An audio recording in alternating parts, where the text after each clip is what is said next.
Three amigos, we are back. Go the doggies. Doggies proud. Doggies! Hey, how you at? I'll tell you what, man, you need this aircon going in here because it is bloody hot, I can tell you.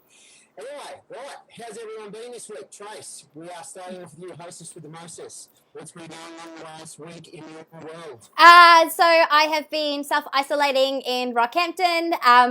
Nothing interesting is going on with me at all. I've discovered the lovely world of TikTok. However, I am back at work this week. So in between working and TikTok, that's pretty much been my life.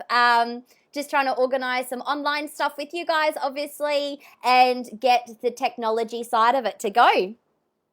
You had one job to do this week and you've done it all right so far. We actually started on time. Yeah, we started on time, and I'm pretty sure I haven't seen any comments whatsoever saying that we are missing, what's that thing called, voice and sound this week. So I think we're pretty good. All right. Right.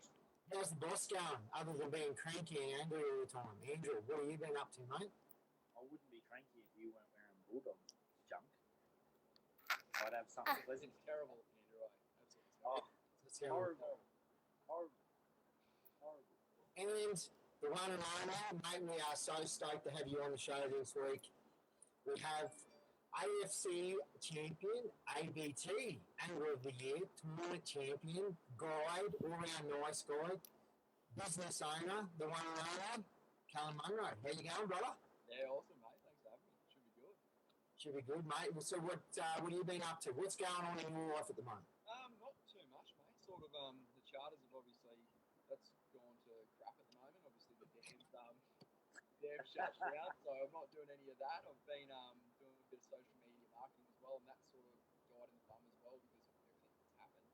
And the jet ski stuff that I do as well, it's sort of slowed down where they've actually shut. So I'm pretty much just sitting at home working on another business, trying to get some stuff sorted.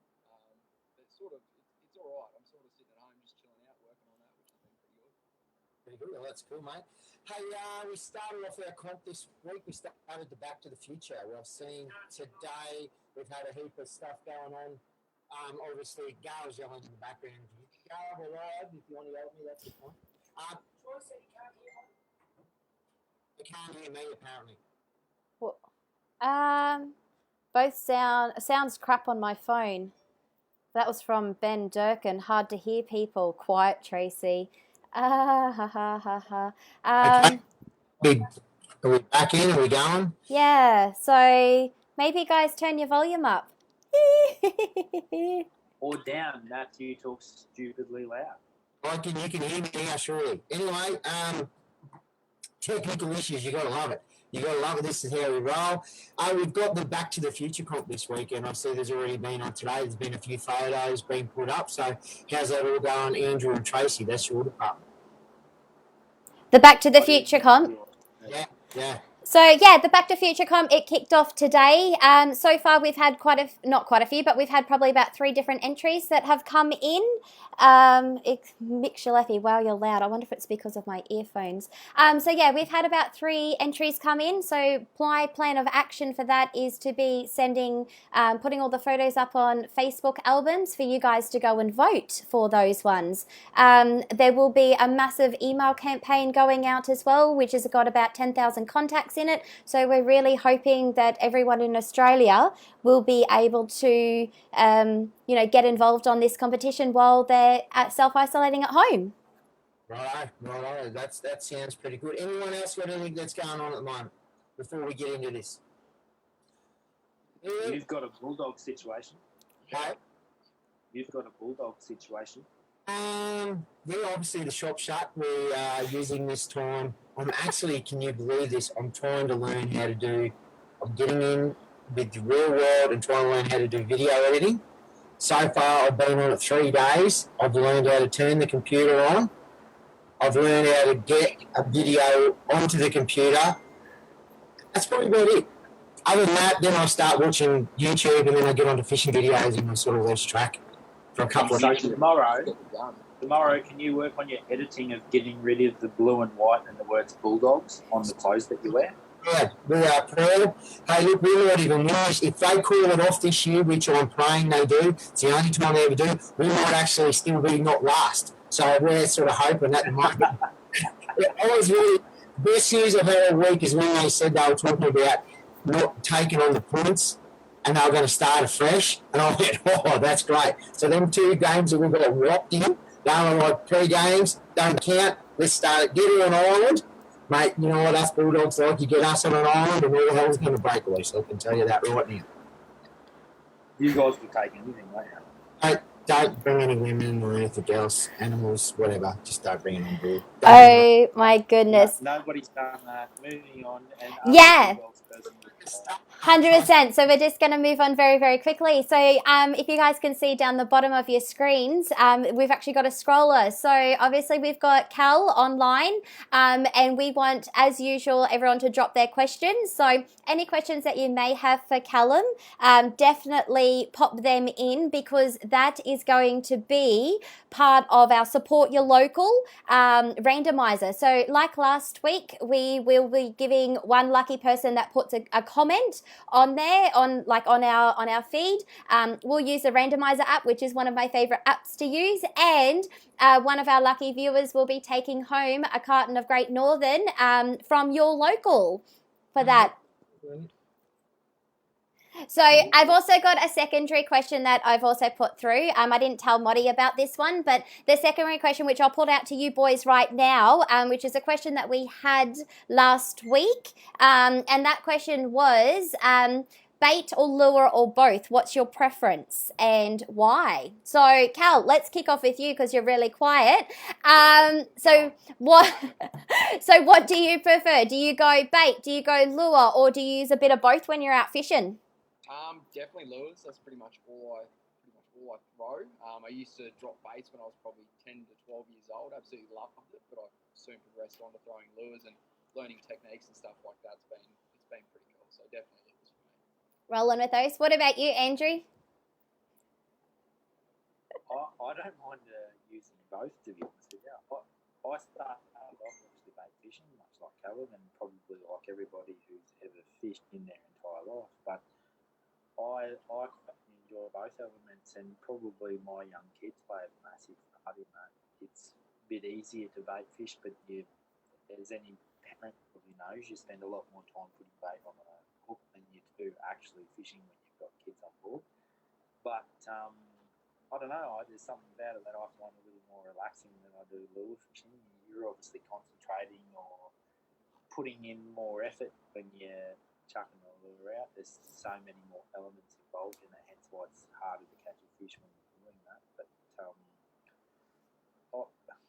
if I was completely normally honest, I'd prefer to sit back and bait fish underneath a canopy and not do a hell of a lot, rather than just kick back and wait for a fish to come to me rather than me have to chase it. I'll probably just piss a lot of people off saying that. Nah, not at all. Everyone has their preference, and that's the thing. Like, that's what we're all about. We're not only, one specific species that we chase. We can always look at, if it's bait, if it's lure. Me, I just lure fish because I can't stand the smell of bait at all. I have tried to cast net to catch live bait before, but as some of my friends sit back and watch me and laugh at me, I get more tangled up in the cast net than I can actually get it thrown out. So last year I did actually some recruitment surveys for InfoFish, and tried multiple times with Bill to do the cast net, but unfortunately it didn't work, and I ended up being the fish counter in the end. But yeah, so I'm lures all the way.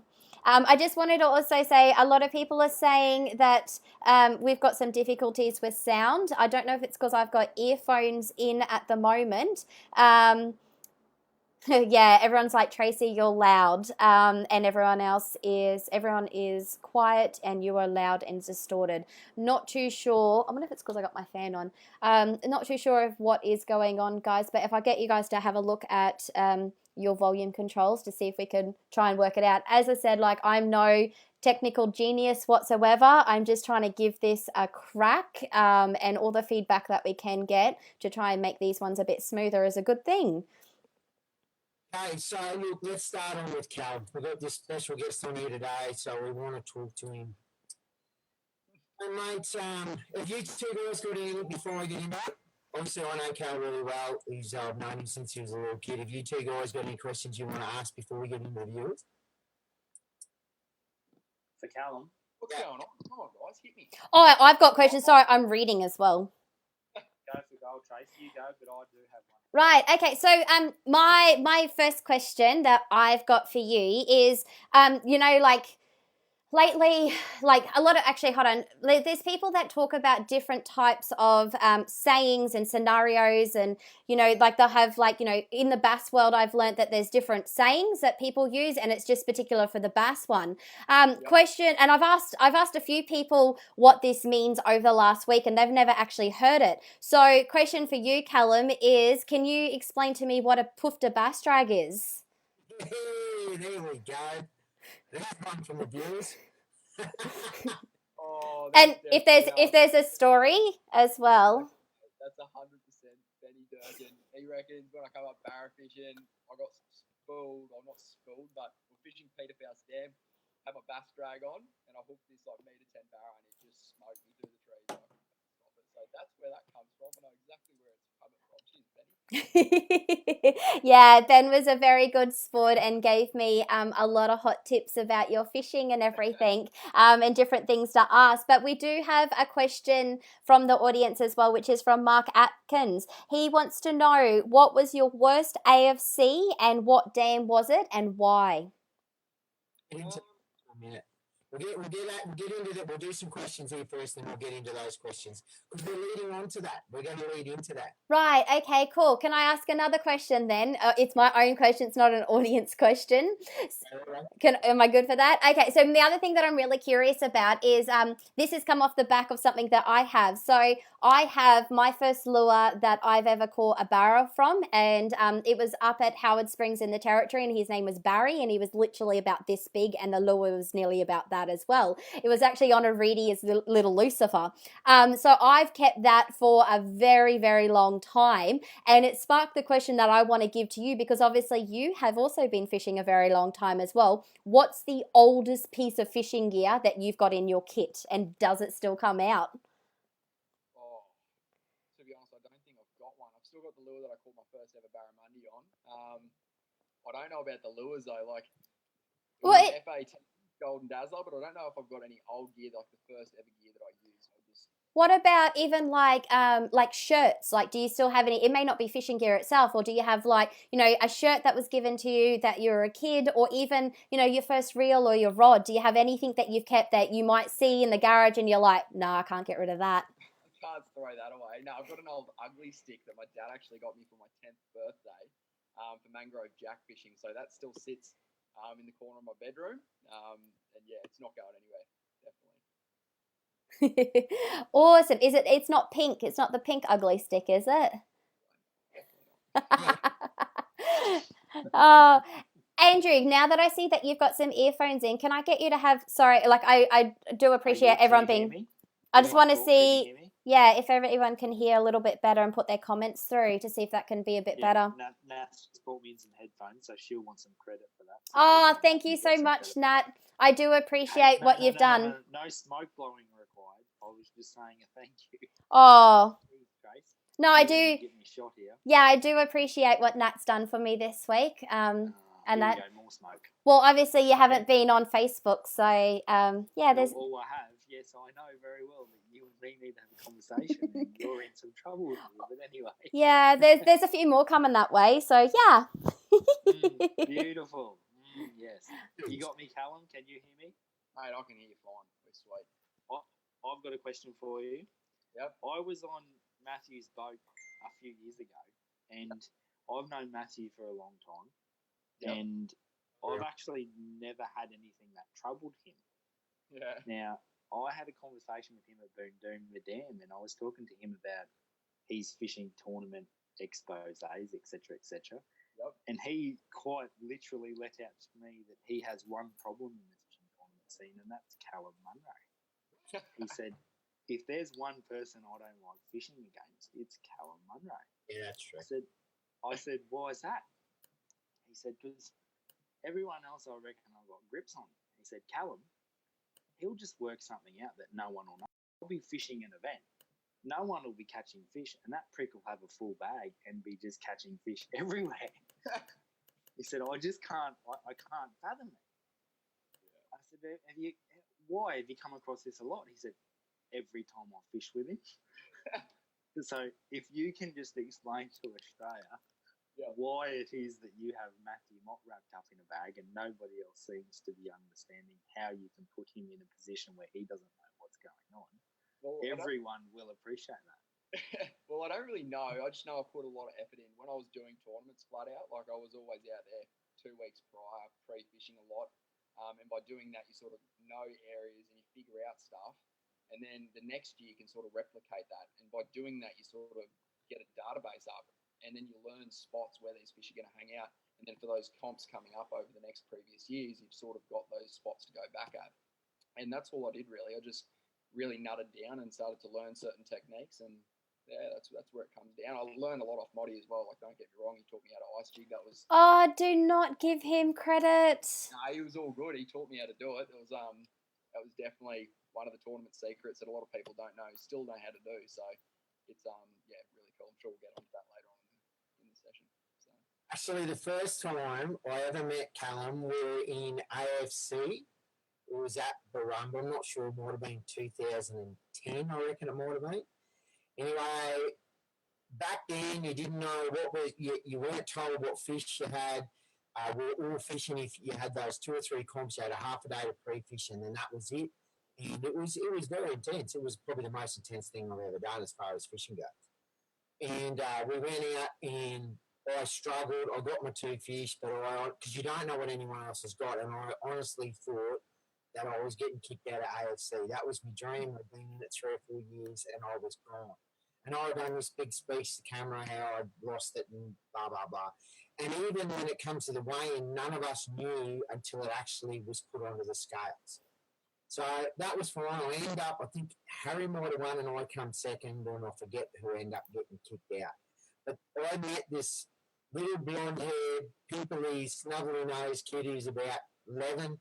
We come, Mr. Mott, oh, how you going, mate? I've been watching you. How'd you go today? Did you catch fish? And I went, no, mate, it was really tough. Oh, man, my dad went out there. We smashed heaps of 50s. We were up near Harry watching, but he was watching us just whacking them. And I said, oh, no, Harry's got a massive bag. I said, how did Harry go? Oh, no, he didn't catch nothing. So that's where we met all those years ago, wasn't it, Callum? And we've sort of been mates ever since. This little kid, I mean, I reckon he would have been 12. And the old man said to me back then, he said, watch this guy. This guy's got it. He's going to come after you, Motty. And I'm like, Jesus Christ, these 2 people are telling me. I've just had the worst day in my life. Anyway, I was happy because I ended up making it through, so that was good. But yeah, I always remember that. So that's the story. That would have been the first time we ever met Callum. Yeah, 100%. I can remember running around getting everybody's autographs. I was like, Carl, Motty, Tim, give me your autographs. I was frothing out. It was like, yeah. I was I'm so happy you didn't mention Matthew first, mate. That is gold. He came to me first because he thought I would kick it out, so I thought I better get my autograph before I leave. Yeah. Oh, exactly. Here we go on from there. Okay, Cal, mate, you're second ever. You done ABT. You started off in ABT. We helped you get into it. You got into it. The first comp was a bit tough. The next comp was at Banduma. This was like 2010, I reckon it would have been. No, 2000.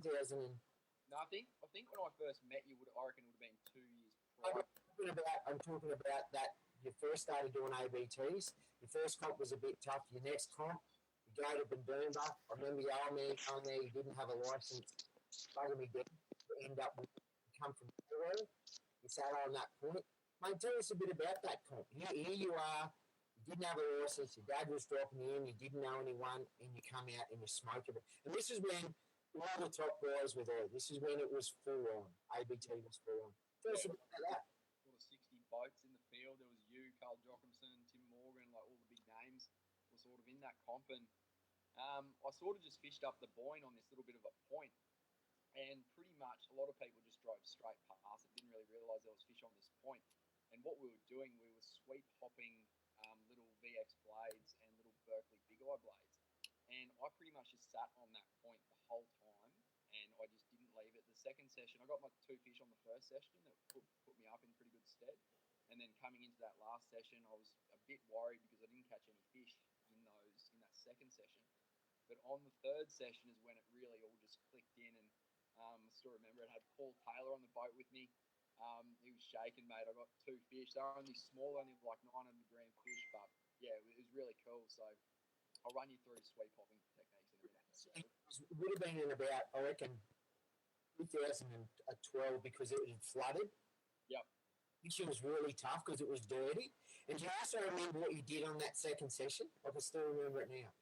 Oh, I can't remember at all. I can remember I just bombed out. The hostess is thinking hot middle of summer, never had a drink of water, got dehydrated.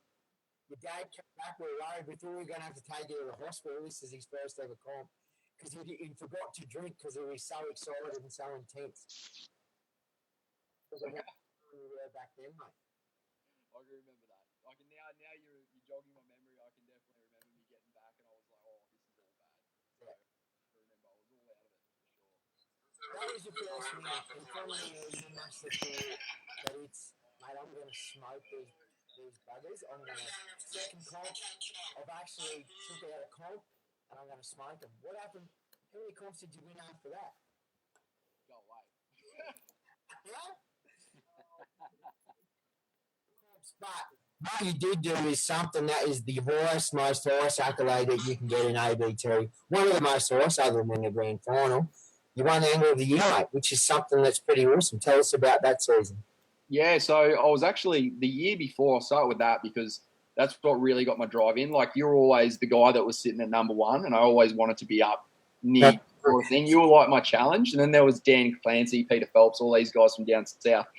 And I think it was 2013, I come second, and I got beaten by Dan Clancy at Somerset. We both had like 3 top 10s, and I just got pipped. So I was absolutely spewing. And the next year I'm just going to put my all in here and put every bit of effort in to go out there and hopefully win it. And seriously, I put so much effort into winning that Angler of the Year. Like, I was out fishing all the time. And yeah, I just went out and did it, mate. It was incredible. Go down south and get 2 top 10s and come back up to Queensland and get 2 seconds.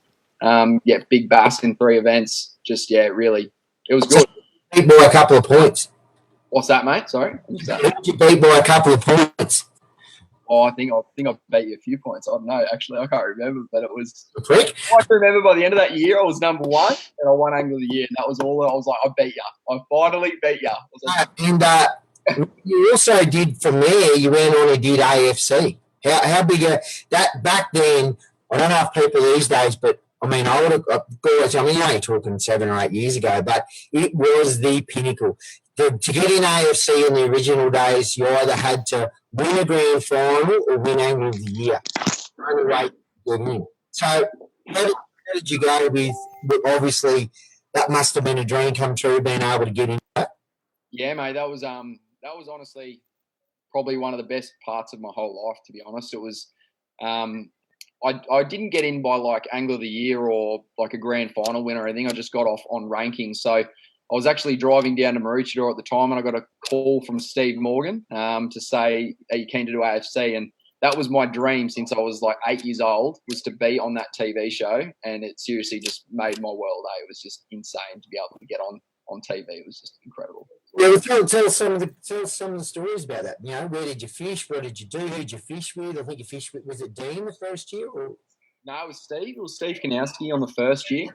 We fished Lake Glenbourne. The first session I fished against Reedy and Fatty. It went all right in like the first sort of hour. We caught 4 really good fish, and then we just fucked up. We didn't utilise areas that we had previously fished in. And I think we come second. We actually had one of our big fish taken back, and we lost a few points from that because we didn't measure them to the fork of the tail instead of the tip. So we sort of stuffed that up a little bit. And then the second session, obviously, Dan Clancy. In that session, I wasn't really too worried about you. I just really wanted to beat Dan because he was just slaying it at the time. He was probably my biggest competitor because he just won Angler of the Year. He just pit me, and that's all I wanted to do was beat him. And lucky enough, the spot that we fished early in the morning, we caught the fish try in that first day. We only caught one, and I just knew we had to do something different, and that's where we went up the back the 8 knot zone. And I sort of know how to do ice jigging pretty well. Learned from a couple of really good people, and just sort of nutted down on doing ice jigging, and enough we caught fish and ended up taking the win. Get it done. And then, obviously, we fished at Lake Gregory. You've done Sylvester. What was that like? Yeah, that was all right. That was it was a pretty tough fishery, to be honest. Well, it was sort of similar to home, Lake McDonald. So I was sort of all right with that, but it was a bit weird. We were sort of in winter. The fish were a bit sluggish, if you know what I mean, and it was sort of ripping blades through weed. And yeah, we were lucky enough. I think the first session we still got a bag. You beat us in the first session with Dan, and then the second session we ended up coming out on top of Mark Lennox and Al McNamara. So we got some really good fish in that one. So that was good. We fished with Greeny that year. Me and David Green fished that year. That's right. Yeah.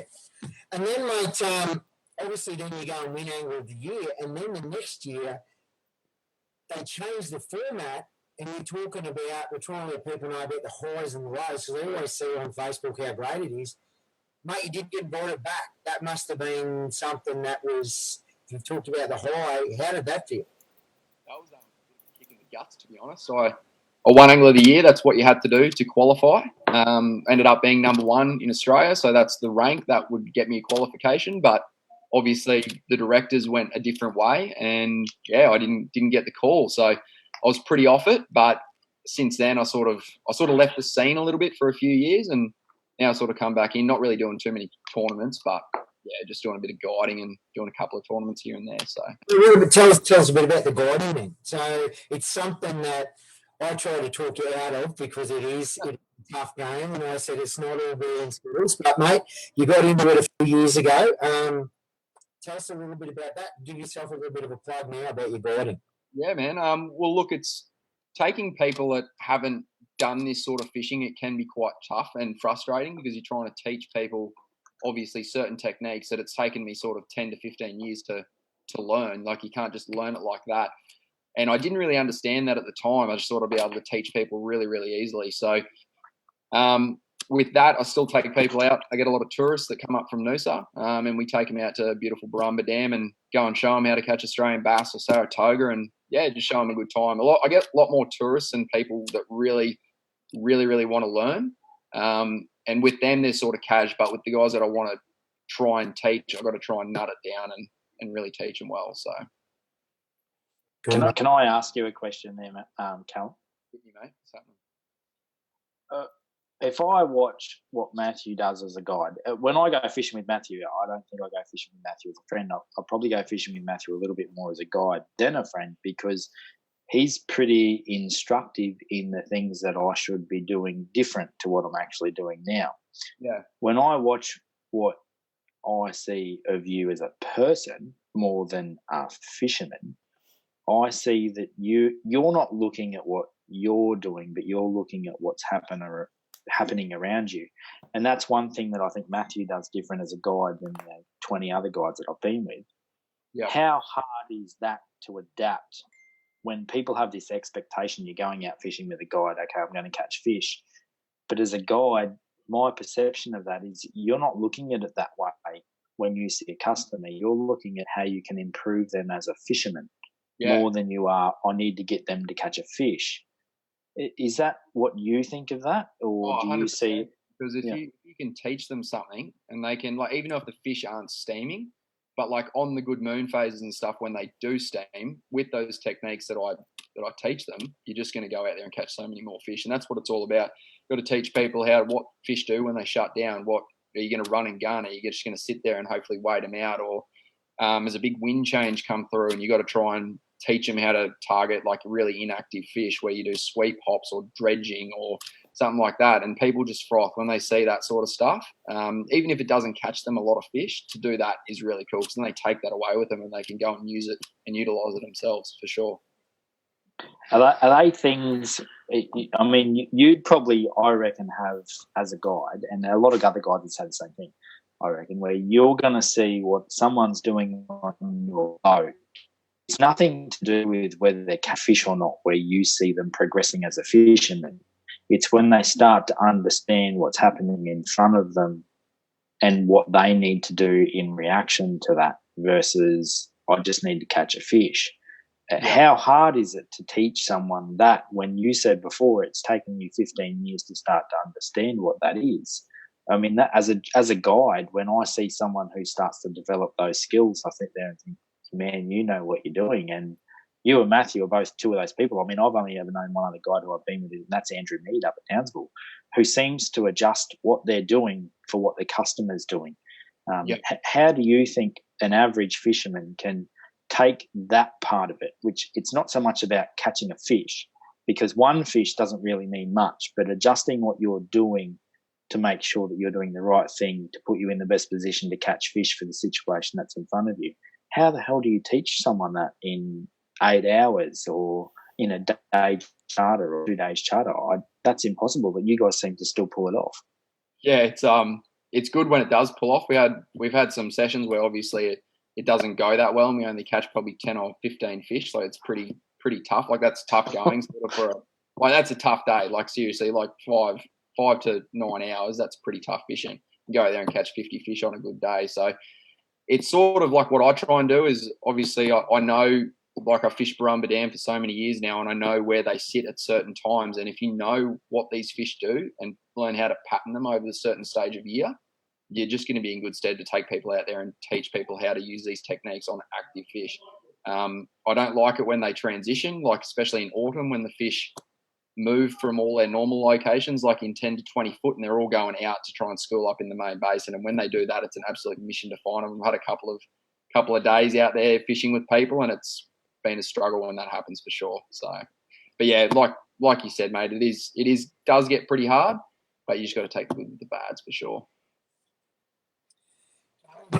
You are known, what is the one thing you're known as is basically where you've cashed a lot of checks and made a fair bit of money out is the old blade.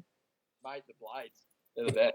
Blades, a little bit to do with the fire blade and everything to do with the start of it. So, mate, for somebody who wants to go out, what makes you use that when other people don't? I mean, we talked about it the other day, how, when the old days, you can't catch fish down at Glenbourne or Sinclair on blades, and you can't do this sort of stuff. You prove that wrong. So what do you like? I mean, as I said, that's a technique that you're good at everything, but you are exceptional at that. What do you reckon that makes it that work so well? The confidence, mate, man. Like, I'm just confident with throwing it, especially up here. That's all I've done. I can still remember fishing just a year straight at Barumba Dam, just fishing blades, and I learned certain colours that worked better.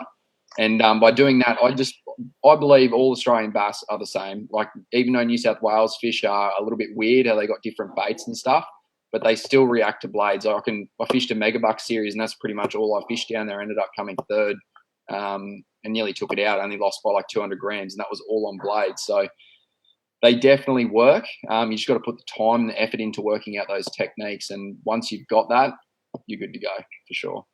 Tell us a couple of techniques. A couple of just standard without getting full on them. Yeah. Techniques that you could use that a guy could go out there tomorrow and have a crack at. All right. Well, I'll let you know one of the biggest secrets. I'll let him have it. The first ever Bass Pro that I actually won at Lake Benduma, I was doing a sweep hop in that last session, and that I learned from that going on to different stages of years how well that actually works. And a lot of people know when they hop the lure straight up, that lure obviously darts off the bottom. You hold that rod tip up high and it sinks slowly down, and that's when the fish eat it. What I do, especially on like inactive fish, instead of hopping the rod up, you actually hold it to the side and whack the rod sideways so that lure doesn't actually lift heaps far off the bottom. You're only side sweeping it, moving like this far off the bottom. When you do that on inactive fish, that's when you'll catch them for sure. They don't want to chase something, and if it hops up too far and too quick, they don't want a bar of it. So that's what I did in that Benduma comp, and that's what won me my first ever Bass Pro Grand Final, sweeping blades. So there you go. And any other, just straight wind? Is there anything else that's... Well, it really depends on sort of what the fish, like what if you're fishing schooling fish, what are they doing? Like, are they mostly on the bottom, or are they are they suspended? Because then you've got to sort of like work out like count rates and stuff like that if they're suspended. If they're mainly on the bottom, one of the best techniques is just 5 winds, stop it, free spool it back to the bottom, and a lot of the time the fish will hit it on one of those 5 winds. You can sort of mix that up as well. Like if they're really inactive and they're sitting tight to the bottom, instead of doing a sweep hop, you can just do 2 little cranks and then pause it. A lot of the times those bigger fish will smash it on that little pause. So that definitely works. We were talking about this the other day, and it's a pretty interesting sort of conversation. Is there's so many new lures, there's so many new techniques out there now that sort of come into it. But if you actually went back and you looked at the tournament scene, there's so many of the old ones that people forget about that will still do really well. And in a tournament scene, so we're talking about the guys who just want to get into tournaments or getting into that whole tournament stuff, that what you've done. A lot of times there's lures that might be really good in a social aspect, aren't going to be your game changers when it comes to a tournament. So talk a little bit about, how social fishing, sometimes you can fall into that trap of, it's not the surface bite. Oh, it's really good to see a fish eat surface, but it doesn't mean you're going to win any money on it when you're actually paying money to do a tournament. Talk a little bit about that. Yeah, so like I think a lot of people just get put onto the crazes. Like you see a lot of stuff on Facebook and Instagram with all these new lures. I've got to get that. The thing is, like when you're out social fishing and there's nobody else on the lake, the fish aren't that pressured. So you go out there and you catch fish. And then when you come into a tournament situation and there's like 30 to 50 boats on the lake, the fish absolutely hate it. So then you got to really nut down what lures work, when they work, why they work. So for blades, for me, I've like I said, I've won a fair bit of money off using blades, and the copper color, that's by far my biggest fish catching machine. It just catches a lot of fish. It's definitely the one to get for sure. Can I ask the question? Because obviously, like, I don't bass fish. I predominantly barra fish. But I've had one of our viewers actually ask.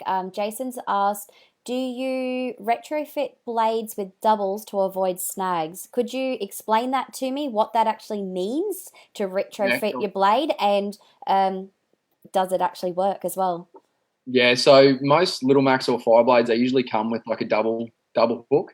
Okay. What they do, especially like fishing barumba and snaggy areas, if you have that double hook on the front, when you're winding that lure over a snag, there's no front treble to actually hook into that snag, so it's more inclined to bounce over the top of it. I do a lot of that fishing as well, and you're bouncing stuff over tops of trees, and that's when they hit. So. And if I can expand on that, as a lure designer, the reason that you see a lot of guys out there using trebles, and that's fine. In some situations, if you're chasing flathead or different things like that, it's probably not a bad way to go. But what it can do when we've done filming underwater, under slow-mo, what happens is because you've got a treble on the back of especially like a little 1/4 ounce or 3/8, it actually creates more drag. And as it's creating more drag, it slows that vibration down.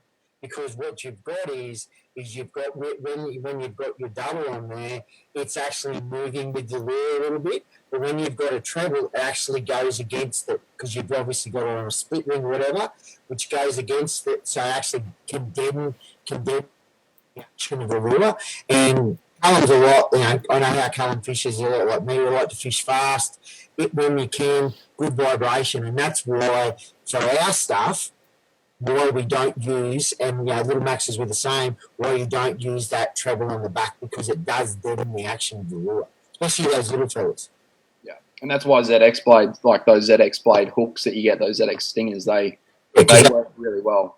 And it's sort of come with the lure. There's not this big thing that's counteracting, which is, a treble has got a fair bit of weight, especially on a 1/4 ounce, and it can affect it a little bit. So that's the thing. Oh, mate, can I go back to that one, Matthew? Yeah. And this goes back a long way for me. The first tournament I ever fished was at Barumba. Now, you and Callum actually fished together, and you were fishing with Brittany. We watched you guys towel a lot of fish up actually on blades up the back of the Yabba arm whilst you were fishing that. You just mentioned before the different techniques between a tournament versus a non-tournament weekend with pressured fish. Is there a major difference between what someone should do when they're on the dam, there's not a tournament or there's not 30 boats on the water fishing versus if there was, because the majority of the people out there listening are like me. They're not actually fishing a tournament when they go and fishing 99 times out of 100. So what is different about the way they should approach fishing as opposed to what you would normally do when you're fishing a tournament? Is there a different sort of technique, or is it just a more relaxed technique because there's not so much pressure on the fish? 100%. Who's Yeah. answering, me or you? Mate, go into it. Well, yeah. Look, it really depends, like on the time as well. Like, especially on weekends and that, there's a lot of boats out on the water, and I like to fish really quick and hop spots. So I love to run and gun. I want to find active fish that other people haven't fished. And when you get to those fish, you can do your normal techniques and you still catch them. It's just when there's like 20 boats on one spot and they obviously shut down because they're so pressured. And that's when you got to know other techniques that will catch those pressured fish. So if you're out during the weekdays, obviously there's not a lot of boats out there, and you can just plot around and hopefully find those active fish. So that's where I go to. I don't know what your thoughts are on that, Motty, but yeah. Pretty right. And I think the biggest thing, I suppose, when it comes down to, it's the same. When you're out there socially, it's a social fish. You'll try different things and there's no pressure. When you've got skin, the biggest thing with tournaments, when you've got skin in the game and say you've gone down to Clare or even up Cane, whatever dam it is, and it's a lot of money. It's an expensive sport. It costs, a tournament year might cost you $20,000. If you add it up, $20,000-$30,000, and sometimes you need to cash that check, and that's what we're going to talk about in a minute. Is this perception of sponsorship and the highs and lows of that? At the end of the day, I think it's more about not about whether you want to be sponsored. There's a lot of guys out there, and I'm extremely lucky with what I've got in every day. I can't believe it, but it's not so much about that. It's about, I think, where people go wrong, and Callum will talk about this, I think, is that you still got to have that passion for fishing. That's if you've got that to start with, then the rest will take care of itself. What do you think of that, Callum?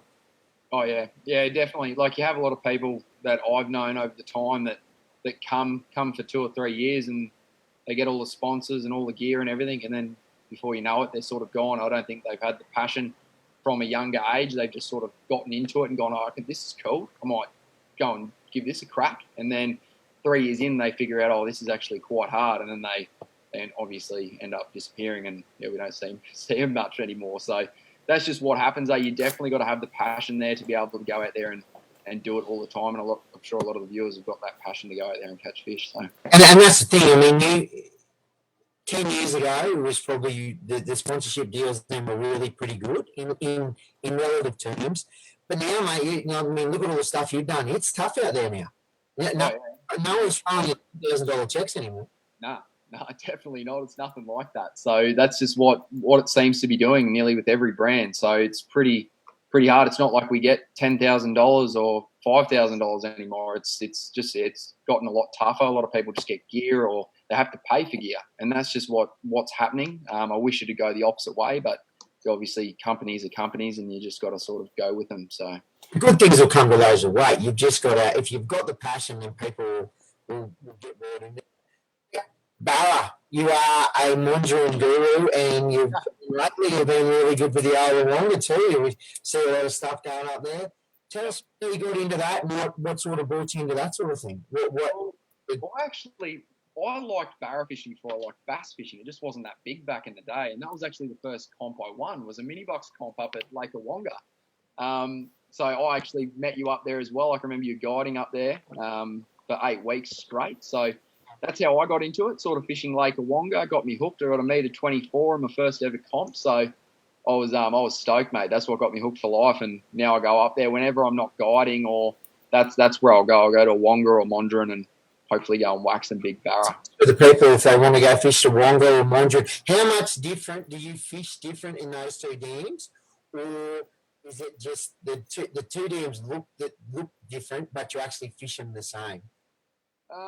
Yeah, they look different. Obviously, you got to fish them sort of the same way, but you sort of got to nut out what they do. It's similar to bass. Like, what do they do at certain times of year? Like from like say September to November, the fish are still up in shallow, like in 2.5 to a metre of water. Like they'll be up in the weeds, but in December through to February, all these fish are out wide. They're sort of fishing out 15 to 20 foot of water, and you got to really nut what those fish are doing, and that's where like schooling techniques that we've learned from doing bass, that really comes into play.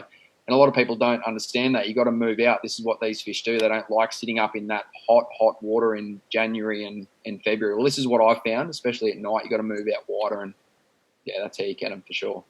But it's all about knowing. It's all about knowing what these fish do at certain times of year. That's where it comes back to, for sure. I'm sure that a few of the listeners have a few questions. Yeah, I was going to say, can we jump in if that's okay? Because I've got one from Matthew Black, which is actually a question that's on my list as well. So he wants to know, Cal, in your fishing career, my question was more about social fishing, but you could go either or. What's the most embarrassing thing that's ever happened to you? Oh, I don't even know. Or do you have a recent story that something has happened and you're like, did the look around where you're like, oh my gosh, I hope. I've just thought of one. I was actually with one of my good mates, Dylan Brown. I was out on Lake McDonald with him. He went through a bit of a tough time a couple of years ago, and sort of took him out onto Lake McDonald up the top creek and to put my bass boat in. I had it on 100 on the electric motor, and I nearly flipped him in on one occasion, like just accidentally, like had the electric motor side on, had it on 100, put my foot down and nearly flung him straight in. He's like, you got me so close. I was like, don't worry, bro. I've never fallen in. You won't fall in, right? Famous last words. 2 minutes later, seriously, hit it. And we went both in. So he had all his cigarettes on him, which isn't good, but he had a lem on him, his phone. Everything. It wasn't good. It was a really crazy. It was in winter, so we were both Oh, that would be so cold as well. I actually have got another one as well. Yep. I fished an electric comp with my dad on Father's Day at Lake McDonald, and it wasn't really too embarrassing for me. It was for him. It was very, very dewy, the rod, and he did a cast, and it actually just went straight out of his hand and landed in the drink. So I'm in all my jumpers, my trackies, my slippers, and Dad's like, you have to get in. You have to go and get the... I was like, you're kidding me. So I've had to jump in my undies in like 14 degrees of water, freezing. Hated it. Did you get the rod back? Yeah, I got the rod back. Oh, that's really, really good. Really good. I just also want to do a shout out to any of our viewers as well. If you do have any questions for Callum, so they don't actually have to be tournament questions. They can be fishing related questions. Anything that you do want to know from him, because obviously not all our people that actually watch us are tournament or in the professional league of the anglers. So I got another question for you. So it's not so much about any of your tournament fishing, but for me, like obviously in my job, I travel around Australia a lot for work. So I get to see a lot of places and put them on my bucket list of where I want to go afterwards. Do you have somewhere that you've never fished in Australia that's on your bucket list that you want to go to and fish it? Probably more of the Kimberleys. Yep. It's such a remote sort of area. I actually did a bit of fishing up there, but I wanted to get over to Broome and have a fish of that sort of west coast up for Barra and stuff. I did a fair bit. Derby? What's that, sorry? Up to Derby? Yeah, up to Derby. Yeah, that'd be pretty cool, eh? So I actually did guiding up there for 6 months at Home Valley Station and had a wicked time, caught heaps of Barra up there in some of these amazing lagoons, did heaps of helicopter fishing and, yeah, really, really loved it. So I'd love to get back up there and get on into it. So. Yeah, I've been to Home Valley Station. It's absolutely beautiful, especially when you're coming in just off the wet season as well for it. So I've got another question from Lisa. She wants to know, she was like, I've watched the episode of Creek to Coast. How was it taking a film crew out fishing with you, knowing you were going to be shown on Australia wide? So how'd that go for you? Yeah, look, I'm not too nervous about the whole thing. Some people probably get a little bit nervous, but I just take it as it comes. I've known Scotty for quite a few years now, and yeah, we sort of get on pretty well. So I just take it as just taking a mate fishing. It does get a little bit difficult because obviously you're not going out there just to catch heaps of fish. Like they just want to catch a few, get a really good show together, and that's pretty much it. So it does get a little bit difficult. They're off the bank taking or videos and all that kind of stuff, doing drone footage, not really focusing on fishing. So that does come into play, but that's all to make TV shows. That's what happens. Yeah, no, that's pretty cool because I think myself sort of thing, like at first I'd be quite nerve-wracked, like because I got like people watching me, but I guess you just have to get in that mind frame to zone out a little bit too, yeah? Yeah, 100%. Just go fishing and be you. That's the most important thing. So that's what I do, for sure. 100%. So I've got just probably one more last question at the moment for it. We've just had a couple of our viewers and that, just because obviously we're heavily talking about the tournament scene that you've done, chartering on the business and that sort of thing. So a couple of people have mentioned that, you know, they take their families out, so they don't get the chance to go out just by themselves or with their partners sort of thing. So they want to know, do you ever have like, you know, I guess like nieces, nephews, or, you know, I guess families that you take out for fishing on the weekends? Like, yeah. Definitely, for sure. I've definitely had a few families and stuff come out with us and nieces, and it sort of like depends as well. Like if you've got like a one-off person that doesn't want to pay the full amount and wants to get somebody else to tag in, like I get people ringing me up all the time to try and do that. So you can always call us and see if I've got anybody else available there to jump on. I've got a couple of regulars that can do that. So if you ever want to come out and you've only got one person, just let me know and I'll see what I can do, sort of thing. But I won't usually go with just one person at half price because it doesn't really pay the bills. No, that's completely understand. What about when you're social fishing? So obviously, do you ever go out with any of your family members or anything like that? Oh yeah, definitely. So my dad's one of the biggest fishermen that I go with. He's definitely an idol to me. So I just go out with him all the time. We get on pretty well. We do have a few arguments here and there on the boat, but no, it's good. He's a good character for sure. Oh, brilliant. I don't know how I'm going to ask this one, but it's from Justin Nye. I'm just going to give you a heads up about this one. So I don't even know how to say the last name of it. So it's like, Callum, who's the best person you fished with? And is it true Russell Babcool is your idol? Russ, what do you mean, mate? So on that side of it, I'm not too sure who, again, Russell, who that is. Look, probably the two most technical people that I've fished with, well, it's probably Matty Mott and Dean Sylvester. Like they're the two that I've been like, these guys know what they're doing more than like anybody else, and they seriously do. Like their game is on another level. They're probably the two. My dad's taught me a lot as well, so he's there as well in the frame for sure. Awesome. This one's actually a really, really good question because it's about the beginners and it's about dams that I'm not really that familiar with. So it's as a beginner bass fisher, and this and also Barry looks to be a kayaker as well. Is there a starter's guide to find the fish in the different seasons? So he's based in southeast Queensland. So any hot tips that you can give for, apologies if I get this wrong, Mugara, Maroon and Wivenhoe dams? Is there any, like, I guess obviously right now we can't do much fishing on that side of it, but something particular for a beginner that you can give hot tips for those dams when it opens up again? What I'll do, I'll just message him. That's a pretty good question. I'll message you, mate, and I'll have a chat to you about it because I've got a few things coming, mate, that should be pretty cool that will explain a lot. So awesome. I'll give you a DM after this sort of thing. So yeah, no drama. So yeah, just a shout out to Barry and that. I'll pass the deets on to Cal and he'll get in contact you to help you out on that one. That's all the questions that I have listed on there. So you boys are more than welcome to keep taking it over. Okay, Cal, where do you see yourself in 10 years, mate? What do you think? What's the future hold for Callum? What are you looking at doing tournaments? Are you going to do? I know you got a lot of other things that you're talking about. So what's going to happen? Well, at the moment, I'm sort of just focusing on business because at the moment, like I don't find myself, it's not really liable for me to go out and spend sort of that much money to go and do comps. Obviously trying to save for a house and all these other life sort of things that are happening. So I'm sort of doing that. I'm focusing on business at this stage, trying to get some more money into my account so I can come back to doing tournaments and be competitive because at the end of the day, that's my passion. That's what I love doing is fishing tournaments, fishing against the best.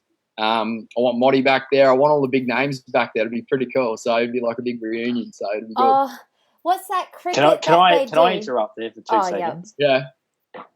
Cal, what would it take? And I'm going to ask every single one of these people that I know who are in that that scene. You say bring back the big names, and I know where you're referring to and who you're referring to. What would it take, do you reckon, for all of those people to come out? Like, everyone says it, and all of you guys who are engaged on that level and compete at that level, what is it that would drag those names out of the woodwork here in Australia to have that event happen? Who can step up? Who can create that event? What would need to be there to drag those people into it? Like, what is it there? I think it's just got to come down to the money sort of thing, mate. To be honest, if I do a comp now, like, it's not always about money because it is a passion. But I tell you what, when you're doing it all the time, it's very hard to save money. And it'd be good to come into like a comp situation where you can go out and you can walk away with 20 grand or 30 grand. You know what I mean? Like, at the moment, it's sort of sitting at like 3,000 to 4,000, like mainly 3. So for me to go down and pre-fish, like say if it's in New South Wales or Glenbourne, you go down and pre-fish, there's $1,000 to go back down there to do the comp again. There's another $1,000, and then you got to win that comp. And if you don't win it, you're in the hole. So to me, for me to come back, and if I'm doing what I'm doing now, it'd have to be more sort of prize money. And that obviously comes with entries and stuff like that. But I think that's what would bring some big names back out, especially if it was bigger prize money for sure. I asked a loaded question then. I knew your response would be, because I've asked Matthew several times before. How do you see the fishing industry in Australia? Not from the level that you guys are potentially at and those who you're inviting into that type of competition. Yep. But how do you see the base level of fishing in Australia supporting that industry? I see a question pop up there from Calissa Craig and Tanya before about not being involved in the tournament pros or that sort of industry. But you know what? Those guys drag people into fishing, and that's where I think you guys have excelled, both yourself and Matthew. You've dragged people into fishing because of the way you behave in fishing or the things that you've brought to fishing. And having a competition of that level, I think, would really emphasise what happens in the freshwater fishing industry. What do you think would be steps? Because I'm pretty confident that we're not there at that level yet where people are going to engage on that level where it is supportive for people. It is worth their time to put the effort in it. And I can't disagree with what you're saying. It's 100% true. But what things need to happen to get the fishing industry to that level of competition? Because I think it'd be awesome to see it. Yeah, it'd be pretty sick. I think it comes down to entry fees. I think the entry fees have got to be risen. And obviously people, it's like tough times at the moment and there's not much money getting around. But I think maybe the moderators or the admins of these bigger sort of tournaments need to teach like the people that are going into these comps how to get sponsors. Because that's one of the biggest things. If you can have a sponsor pay your entries to those tournaments, like how cool is that? And that makes you go and do it. Like if you're going in there and throwing $500 at a comp, that's a lot of money. And I think that's a big step. If you can teach people how to get sponsors, that you can go out there and then fish and like if you had a comp of 30 of the best anglers, it's just going to get showcased all around Australia. That's what I believe. If it's big prize money, who wouldn't want to be trying to get into it? I think it'd be like AFC. You have like a certain sort of people that get into this comp. And that's like the prestige sort of thing. If you can get into that, that's where the big money is. Like the elites in America, like that'd be absolutely insane. So it'd be cool. Could there be something like because I'm obviously don't do cricket, but I remember like a few years back, I actually don't really know the date, but where they get all the old school cricketers come in and do like that 2020 game. Could that be something? Because you guys are talking about, getting people to come back in for a money side of it. That's what entices a lot of people. But could there be, to get and to maybe grow the industry, could there be something like, a series that would run where you'd have all the old school people come back in and, they may get some prize money out of it, but that's not the whole point of it. It's to showcase their talents and get them back in and get other people interested into the industry again. Is that something? Yeah, that'd be a good idea. I reckon that could bring some people that have done it before and have gone well. I reckon that could possibly bring them back in for sure. The thing is, I reckon this thing is, I suppose it's like everything is that what it used to be, and I mean, obviously coming from doing the tournaments and owning tackle shops is back in the old day, look at the lures that, gulps and, bass minnows, for instance, little maxes. I remember I think Carl got first or might have been second or third or something down at St. Clair throwing little maxes, blades out in deep water. After that, it exploded. Everyone, because there was this top 10 or 15 or 20 guys, if they're using it when they had skin in the game, well, then people are going, well, I'm going to use it. And then it went down to average Joe punter. It's a bit like the whole supercars, it's a bit like Formula One. What ends up happening here ends up coming down. So the technology that's in reels now and rods, I mean, I know a rod that you used to spend $500 or $600 for, now you can buy for $150. That's just because of the technology that's come along, and that's because people, you've got to start somewhere and move down. So I think we've lost that a little bit at the moment, and hopefully we can get it all back. I mean, it's not always about tournaments, but we always used to say, if you seen, Harry Watson throwing a jackal, for instance, that was the biggest one. He was doing really well in tournaments, so we all wanted to do it. We went and bought him like everyone else, and then it exploded from there, because if they're willing to, if Callum was going to throw one and he's throwing $1,000 at something, and he's throwing it when he knows he has to cash the check, well, then average Joe Blow goes, well, they must work, so I'm throwing it. I'm going to go and buy one, and I don't mind paying $30 for a lure because it's going to work. So that's sort of where we've lost a little bit of that at the moment. But hopefully, maybe with all this stuff going on, hopefully there's a little bit of a reset. Maybe we might be able to get back to what it was, and people will realise that things aren't as bad as what they were. Anyway, that's where we are. So anyway, is there any more questions there, Trace? Yeah, there is one. I couldn't pronounce his last name before, but the Russell, sorry, Russ, Babcool? Yeah, so he suggested, and thoughts on this, guys, a multi-species teams tournament format of 2 brim, 2 bass, 2 barra rounds would be awesome with a tournament angler of the year, not just a species angler of the year, the ultimate tour. Thoughts on that? Alan? I don't know. I think that's something that could possibly work. Like, it really depends, because there's so many, like, niched people. Like, I know a lot of the bass guys don't like brim fishing. Or a lot of the brim fishing don't like it's not a tournament fishing. And then you've got barra guys that just hate both, because they're just like, I like to catch. Like, imagine trying to get Justin from Gladstone Sports Fishing and Fly to come down and go bass fishing. I just think he'd be like, no, I want to go barra fishing. Oh, I would pay to see that. I just don't. You can't 60-pound braid to catch a brim, I'm telling you. Yeah. No, look, it could possibly work, but that's just sort of what my thoughts are on it, for sure. I don't know why, but I mean, obviously a couple of different organisations are trying it, but you would think that a teams event, cutting the costs, splitting the costs, fishing with somebody you know would be a really good idea, but I really don't know why, and I agree with Russell, I think it's a great idea, but every teams event that anyone's at, whether it's ABT, whether it's Yalgate, whether it was Bass Nation, whether it was whatever, it always seems to struggle.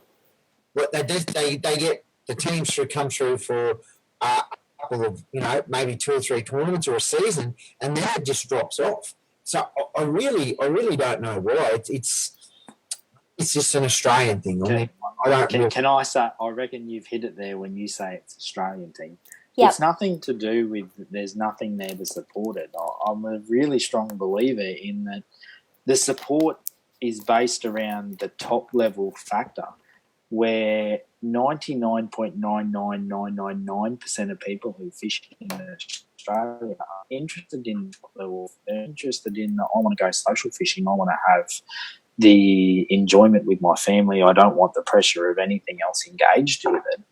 And dragging that into the fishing pro season tournament angler, blah, blah, blah, is probably that there's the gap there between what the average blow Joe does when he goes fishing in Australia versus what the tournament pro does in Australia. There's a massive gap there. There's no link really between the two of them. I think that's where ABT's done a fantastic job. They've engaged all of the people at the top level, but there doesn't seem to be a lot for the bottom angler to be dragged in. And I've said this to Matthew 4,000 times in the last 5 years. If we can create that bottom platform or that level platform for people who are average fishermen who want to engage on that level, who want to improve themselves, who want to engage with the fishing on a positive level and drag other people into it, then that stepping stone provides that step for the next level. But the thing that next level does for the guys like Callum and Matthew, who are at that point where they understand what happens with fishing in a professional level, but they understand how to get people to fish at a better performance level than what they currently fish now, that there's this gap between where people see it for just what they do when they go fishing. They fish off a bank, they fish off a boat, whatever it is, but they just go fishing for the enjoyment factor. There's nothing for them to learn anything progressively far past that point. And I sincerely hope that by engaging someone like Matthew and Callum in these conversations, that step between the knowledge that Callum and Matthew have and what their abilities are at the higher level certainly brings those people who are just new to fishing or have been engaged in fishing for myself for a long time and can hear these conversations and think, hey, I didn't know that before. That's something I can improve on. That's something else I can engage in. That also drags a lot more people into that sport, but also drags them in a way that supports the top level, which invites the bottom level. And that starts to then become a self-supporting industry where everybody is participating in an event or a sport or fishing on a level that helps everybody else. The top level is engaged because they have a certain understanding of what goes on, but what they do for the industry actually benefits themselves because it drags more people in, and that supports what they do on the higher elite level. At the moment, I think that's missing on a middle ground. And I hope what we do as Fishing Freshwater, Matthew, is a big part in stepping up that middle ground, because that's all that I think's missing. Everybody seems to participate and have an understanding of what their role is generally for fishing, whether it's just recreational, I want to go out and want to have a good time, or whether it's I want to go out and want to improve myself. There seems to be this middle barrier, and that might be in a conversation like this, or that might even be launching your tinny at the boat ramp and someone pulls in a bass boat with $10,000 worth of lures on the boat and $200,000 worth of boat, fishing gear, boat, car, all of that junk, and you're a little bit intimidated by it. There's a few guys out there like yourself, and I've seen it myself, you, Dean and Callum, all people who seem to understand that higher level who will engage with that bottom level. But until that higher level starts to really drag that bottom level up, I don't know that higher level's got that platform to stand on where it's going to drag that bigger money in. I hope we can provide that middle level ground where people who are engaged in the industry, they see that top level and the skills that they have and how that can benefit themselves, not just for fishing, but progressing their kids into fishing or progressing more other people into fishing, to support the three different tiers that I see it in fishing grow, to create a better industry for everybody involved. I see it start to happen, but I hope that as Fishing Freshwater for everybody out there, if you've got any ideas on it, I'm really, really open to it, to start to make that difference between what Matthew has to say, what Callum has to say, and their knowledge set at the top level of the game, and all the other guys who are at that top level of the game too, to bring that gap between where they're at and their understanding of fishing and how that works to the average Joe Blow like myself, who might not know everything, who has something to learn from those people. How do we drag what they know into what we know so that we start to join where those concepts meet? Yeah. And we can have a better performing industry overall. I think that would be a really great thing to aim for. And if anybody out there has some ideas, I'm really open to listening to it and executing. The worst thing that could ever happen is somebody goes out fishing. It's not all about the tournaments, and it's not about this isn't all about the tournaments. But what we're trying to say with someone like Callum here tonight is that these guys have got a lot. You know what you can experience can just blow your mind. And what happens is there's a lot of guys will go. The people at the bottom end who just get into it. We're trying to get them to experience. They only need to experience it once. They can experience that thrill of going out and having that session where they catch 10, 12, 15 fish. Then you are hooked. It's getting them to get to that experience. And that's where we used to have that top level where you'd have things filtering down. Unfortunately, at the moment, that doesn't really happen. But hopefully that we can get back into that. And, that was obviously the goal with fishing freshwater, to be able to do that. And that's what the goal is, getting these guys on, getting people like Callum and that on who have different ideas. It's not just about what rod you use, what line you use, because that's a personal choice. How Callum fishes with his Hollywood drag is a lot different than me that has no drag. True. And it's hard to put that into words. What do you use? Because it is a personal choice. But if you can get people the little basics that they can go out and have a chance, then hopefully then, if they don't want to take it any further, that's great. But there's nothing worse than going out. Doesn't matter how good a fisherman you are, going out there, pulling up in an area and having no freaking idea. You do that once or twice and then you go, you know what? It's all too hard. I'm going to go and buy a push buoy. Maybe I should buy one. I need to buy one.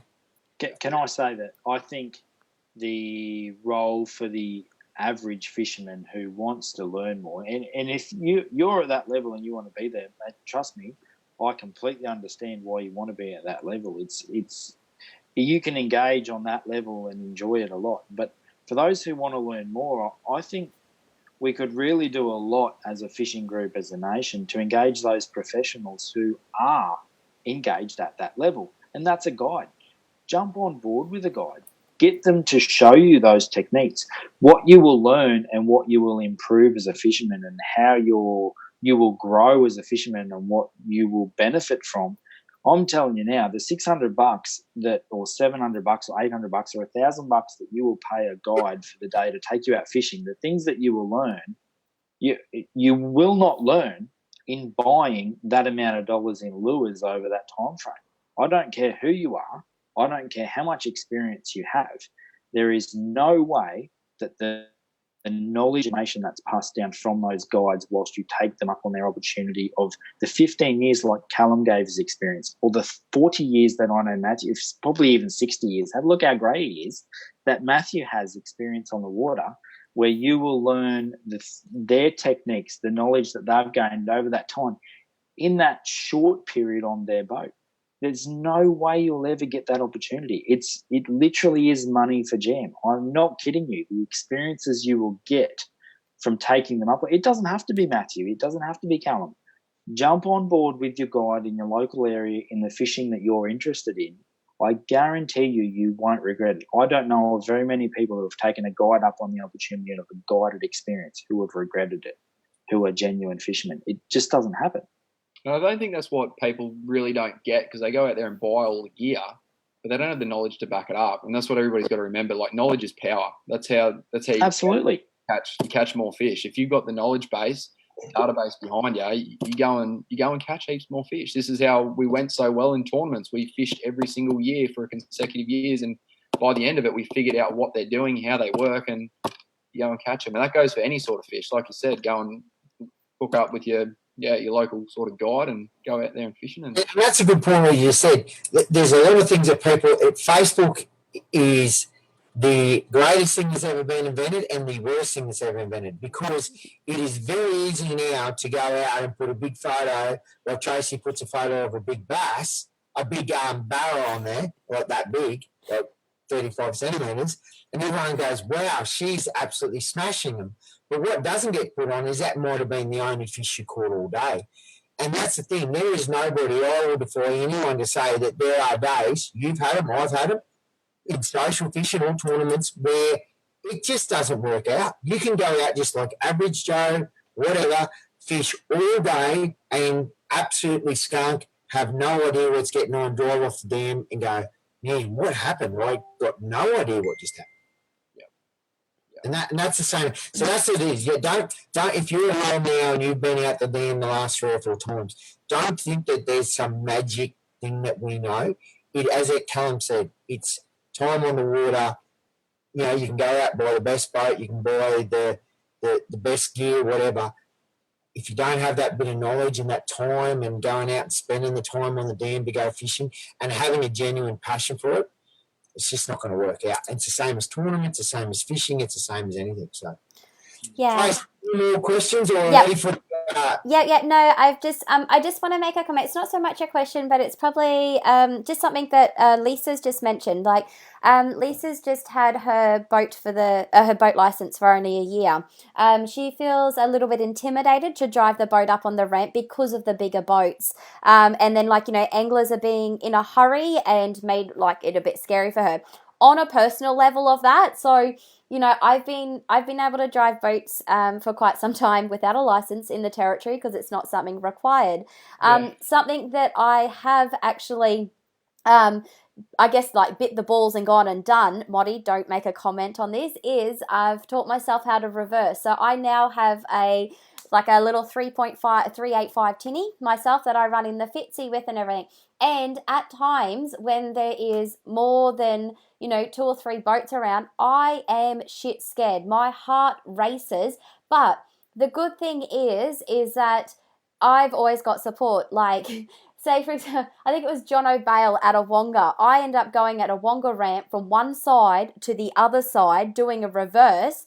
And then he made some comment on Facebook. I'm like, yo, that was actually me, guys. I completely stuffed it up. But the thing is, when I go out fishing by myself, because I do weekday fish, the great thing is like when you actually go and you nail that reverse, or you have people coming up to you going, oh, do you need a hand? And they do help you, put your boat on the trailer, or they just go, you're going out fishing by yourself. It actually feels like a really, really big achievement. So I guess my biggest advice for you is, yes, it can be intimidated when you've got all those big bass boats coming through, and I do know the size of your boat, but all I can say is take a breath, give it a crack, because pretty much if anyone's going to have a go at you, just feed it back to them because they would suck it back in. But 90% of the guys out there that have seen me on the ramp by myself, they're willing to give you a hand. They're like, oh, you're right, you need any hand? Or they'll give you guidance. Oh, Trace, you're totally going the wrong way right now. Turn the wheel the other way, sort of thing. So I guess that's probably one of my biggest things for you out there to give it a bit of a go. Also, this is directly to Callum. Benny Durkin would like to know when you're going to come up and catch some real fish again. Oh, Jesus, that'll do, mate. After this corona stuff buggers off, mate, I'm up. Mate, Barra Tour, remember that, we're sorting it. Okay, so I've also got another question. It's probably one of the last questions of the night before we go to randomizer. So Mark Atkins, Callum, how would you feel about you and some of your fishing mates coming to one of Matthew's comps to show some of us that aren't that just everyday fishermen some stuff? Mate, I'd love it. I'll do it. Next comp, I'm there. We'll sort it out. Can I say, Callum has been to a few of our comps, and he spent quite a bit of time in the shop when I had the Somerset fishing tackle shop, telling guys how to actually catch fish at the very first golden lure. That's one of the very first things that I saw Callum, where I thought, this guy is more interested in making sure people have a good time than he is. Actually, I'm not kidding. He walked into the shop, and him and Gary Harmon must have sold, I don't know how many thousands of dollars worth of smack lures that night through the shop. But they did. But the key point I make here is that those guys were there, and he was happily telling them how him and Dylan and Gail had caught fish for the day. It's that's one good thing I'll give about this comp, and Callum will attest to that. But a few guys have been there. They'll happily tell you how they caught fish. It's how you approach them. Make sure you're positive and happily to talk to them. But they will quite often tell you, and that's with most fishermen. Yeah. If you approach them the right way, they'll tell you how they've gone about it. I'm not kidding. Him and Gary Harmon spent 3 or 4 hours in the shop that night, literally telling everyone how they caught fish that day. It was great to see. I reckon out of the 40 teams we had there that day, Matthew, I would say 30, 35 of them spent some time in the shop talking to him and Gary about what was catching fish and how to go about it. People do it, and it doesn't have to be the top pros. I mean, there's plenty of good guys that are out there, and you just got to ask. And I know it's hard, and I know you probably feel embarrassed, but it's one of those things. Fishing is one of those things that the person that you think knows everything honestly doesn't. And you don't have, when we're playing footy, we had a footy coach, or if you're playing cricket, you got a coach, or whatever it is. Fishing's one of those things where you don't have a coach. So and you're too embarrassed to go and go for sitting around having a beer or sitting with your mates, you're not going to turn around to your mate and say, hey, guess what? I don't know how to fish.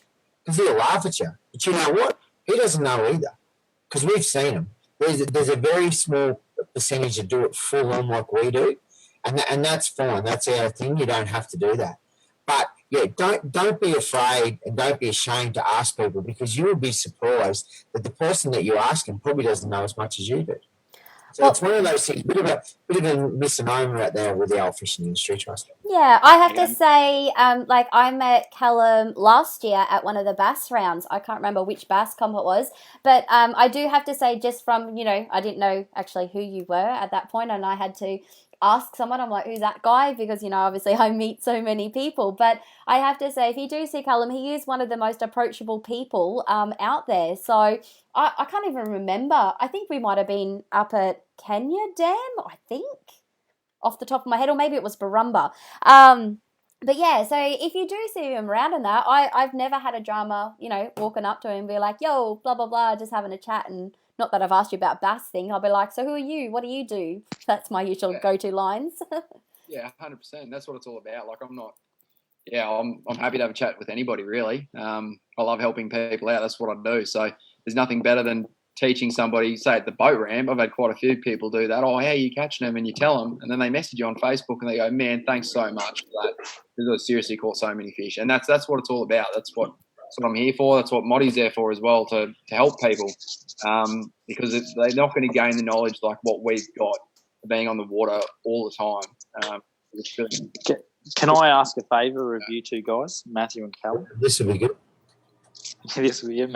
Matthew's already jumping back and his seat curling up. You can see his toes curling and you're not even looking at his toes. Yeah. I reckon, because I actually have genuine good faith in both you guys for proper advice and genuine advice, and there's not much of that left in this world.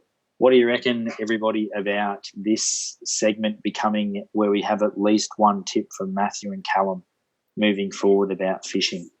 Because I reckon they've both got some great advice to offer, and if they're both happy to give it, I'm more than happy to listen to it. I reckon it is more valuable than we can stick to. If they're happy to do it, let's go for a Matthew and Callum tip for each week about what to do or something different to look for. Yeah. Okay. You guys up for that? See, I think that's an absolutely great idea, because like something like a hot tip, it could be something that comes within the week. Someone's asked you something, Callum, or someone's asked you something, Motty, about this, and this, and then you'll be like, right, I'm going to share that with everyone. Yeah, that sounds good. I'm keen to do that. More people we help out, the better. That's the best thing. So, for sure. Sounds good. Awesome. What Hey, else? one tip. What? The tip is just enjoy your fishing. If you enjoy your fishing, whether you're a tournament guy, whether you're a guy starting out, whatever, if you have a passion for it, things will come. If you don't have a passion for it, you will get. We've seen them all. Callum talked about it before. They're here for 2 or 3 years and they're gone. We're talking about today. I could never sell my boat. I'd sell my house before I sold my boat. I would sell my boat. I need to get a bigger one. But that's our passion. I couldn't think of doing. It's going to kill us doing 6 months without going fishing. But obviously these are strange times. But fishing is what we love. That's what I do. Whether it's a tournament, whether there's no money involved. So if you love it, stick to it, and who knows what will happen? Good things will come. Definitely. Are we ready for any randomizer, guys? Right, bring it on. Okay, well, you guys got to talk while I go and find the app. The randomizer app. The randomizer. Cal, do you have anything extra? I keep putting randomizer in. Have you got anything extra to add while I go and search for the randomizer? I'm going to add something into the randomizer. Ooh, okay. Presents. Whoever wins this randomizer, I've got some Berkeley ripple shads for Barra. A couple extra drawers. Beautiful. Some lures here from Berkeley. This is out of my own kit. We've got some Berkeley hollow bellies. Sign them. And then, yeah, mate, all signed up already. And then we've got 2 Berkeley gulps just in your minnow grubs and banana prawn, favourite colour. So There's 4 plastics there, guys. So whoever wins this, we're going to be sending you guys some plastics, which is pretty cool. So, Oh, that is so awesome. So awesome. This is I- where Callum's different to Matthew. Yeah. He's got a kind heart. Yeah. what's going on? Where's all the smack lures at, mate? What's going on? Well, I'd love to give you an empty Forex. Great Northern bottle. I'll send it to you. How's that sound? Oh my goodness. So sorry, I got delayed because I was too busy listening to Callum giving away stuff and that. So bear with me. Callum's lures first. So you're going to do 2. You want to do 2 draws, Callum, or 1? No, I reckon we just do 1. I reckon I reckon 1's fine. For the randomizer for the lures. What's that? Is the randomizer the support your local? No, both of them. We're doing the randomizer first, and then we'll do the support your local. This is for the. So the randomizer wins Callum's prize, is it? No, the randomizer is a thing, mate. It's a thing. I don't even know what the thing is. Tell the people what the thing is. So we get Tracy going to hit the randomizer now, and this will be giving away Callum's lures. Oh, okay, cool. So we're doing 2 then. Yeah, we're doing 2. Righto, okay. Yeah, but Callum's wishes is for 1 prize. No, You guys don't listen. We don't have a say. No, I don't need to do that. I don't listen. No, but it's fine. Let's do 2. I don't care. We're sweet. Yes, mate, there's a million people out there watching it. You can't just have it one person get it all. Oh my Right. goodness. That's not even cricket. That's okay. You guys can Don't listen to him, continue. Callum. I'm sticking with you. 1 prize, 1 giveaway. Yeah. You already cost me enough money. You're not having any say. Oh, blah, blah, blah, blah, blah. You're Hold a on. Bulldog supporter. No one's going to stick to your side, Oh, don't say that. Oh my goodness. I am 100% still fighting with everything that's slow. Let me try a 3rd piece of technology today. I can't see. I can't see all the comments for some reason. I can only. Yeah, no wonder she's got like 16 computers. Yeah. No, I've only got 3 today. Give me a second. I'm sure there's something else you guys can talk about. You know, I've got 1 job and I can't even do it. You'll lose that job, Trace, if you can't sell yourself. Yeah, I know, right? I know. Like, we had absolutely shocking. Where'd all the bloody comments go? Oh If my you had lordy. a normal shirt on, we would have this sorted by now. I have a normal shirt. What's wrong with my shirt? No, you don't. My You shirt. got a loser's shirt on. They do not lose. Do they? I don't know. I'm pretty sure they do, actually. No, they don't. They 100% don't do that. Right, Carl, where do we go to if we want to get a charter with you? When we can go back fishing in a few months' time? Where do we find you? Tell us where we can find out what you're doing. So yeah, you can just jump over to the website, untappedfishingexpeditions.com.au, or even Instagram or Facebook. Just give us a DM, and I'm happy to have a chat with you and try and get you out onto Lake Barumba. So it's a beautiful place. You and me have both fished it multiple times. It's just it's an incredible place. So it's one of the best dams on southeast Queensland for sure. DM. Can you? What's a DM? Hey, What's a DM? direct message, mate. Come on, give it the times, Motty. Oh my gosh. You don't need to say message me. What's this DM shit? You know, Jesus. He's DM. 400 years old, mate. Don't worry about him. Oh gosh. Yeah, he didn't know. I don't know if you guys know. He didn't know what backsies were. You didn't I know. don't know what DM was either, but Did that's he? all right. You What didn't know. is wrong with you guys? Oh my goodness. Give me a second. I'm still absolutely struggling. We've got too many comments for them to actually load. How's that Hey, even Callum, possible? How old are you? I'm 20. I'm 26 this year, mate. Turning Oh, you're a baby. 27. Yeah, so I'm only 26. yeah, 26, mate. I was it's good. It's good being So young. by the time you get to Matthew's 75, you'll have 3 times the amount of knowledge as him. Yeah, mate. 100%. Hey. Good I luck. like it. I like it. Okay, we're sitting here waiting for Well, Tracy. yeah, I'm sorry, guys. I'm having difficulties. Like, I'm going to 3 or 4 different types of pieces of technology, and it's only coming up with 5 comments now. So I don't know if any of you guys can actually see any more comments than what I can actually see, but it's not happening for me. Mate, where would you be if it wasn't for your old man?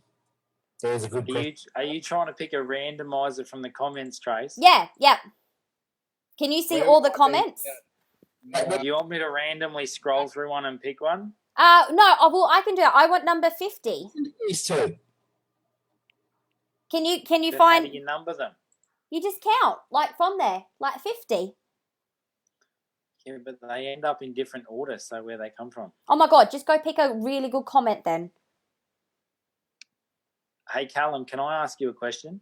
Hit me, mate. Why Tracy's sorting her shit out? Yep. Tanya Rice has asked this question. I've just noticed this while I'm looking through the things, and I've often thought the same thing. Why just Barumba? I reckon I've got an understanding of this one, but why have you picked Barumba specifically for your dam to charter on? Well, it's pretty much the closest. I can do them in a few dams, but look, to be honest, I'm really confident on that waterway. It's one of my favourite spots to go, and it's probably one of the prettiest dams out of the lot. So even just as like a tourist coming to the area, to Noosa, I take them out and they just get mind blown about just the whole place because there's so much rainforest up there, massive big trees. You see deer. It's honestly one of the best places on the sunny coast, mate. It's awesome. So that's why I go there, for the look as well as the fishing. Can I make a personal guarantee? Yep. There's not a single person in this world who understands Barumba Dam half as much as you do. I wouldn't doubt you, mate. No. Nah, I'm guaranteeing it, mate. And I'm telling you now, I'm jumping on the boat to check it out myself. Yeah, cool. I love that dam. It really is, as you've described it. It is one of the prettiest dams known to mankind here in our country. Yeah. But to have someone who understands it like you do is a bit of a blessing for anybody who's a bit of a fisher. I guarantee you. Step up, take that challenge with Callum. There's absolutely nothing you won't enjoy more than launching that boat at the boat ramp. Never mind the fishing that'll follow. It really is a very pretty place. Yeah. Hey, young Trace. Nah, I can't. I don't know. It's just not happening. I'm sorry, guys. I don't know. Someone pick a random comment because Tracy's hopeless. Yeah, literally can only see 5 comments now. I'm not too sure. I don't know if you guys can get on your phones and just choose one that you like. Don't even know what. I've got one. Righto. I'm scrolling through. Hang on. This is for the lure pack signed. It's ended up on Jason DeForest Haddleton. I didn't make that up. He's gonna be laughing. He's actually had a pretty good comment here. Please auction it and give it to the local stocking group before I've even awarded him the winnings. Yeah, because he's one of the bosses at Berkeley, that's why. Is he really? Yeah.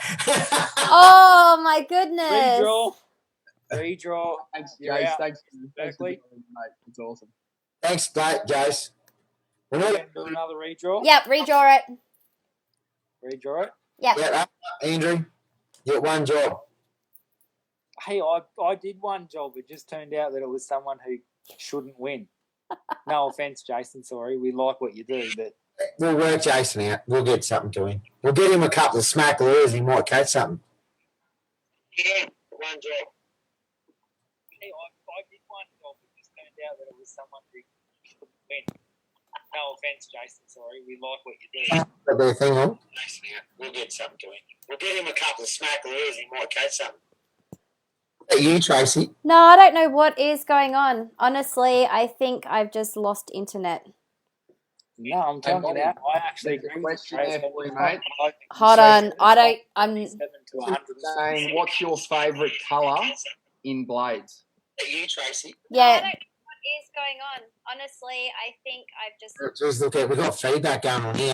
Yeah, I know. I don't know where it's coming from. Something's going on. Oh well, Something. I don't know how to stop it without exiting everything. All right. Yeah, no, I don't know where it's coming from. Hey, Matthew, can I lead into one others while I found these comments? Are we back? I don't know how to stop it without exiting everything. We're going to call it quits now. We're going to get some randomizers up, and we'll get some prizes out. Tracy will stick it up in the next hour. Yep. Lead into one others while I found these comments. 100%. Sorry, guys. Thank you for listening. Callum, thank you very much, mate. Thanks, legend. We're going to call it quits now. We're going to get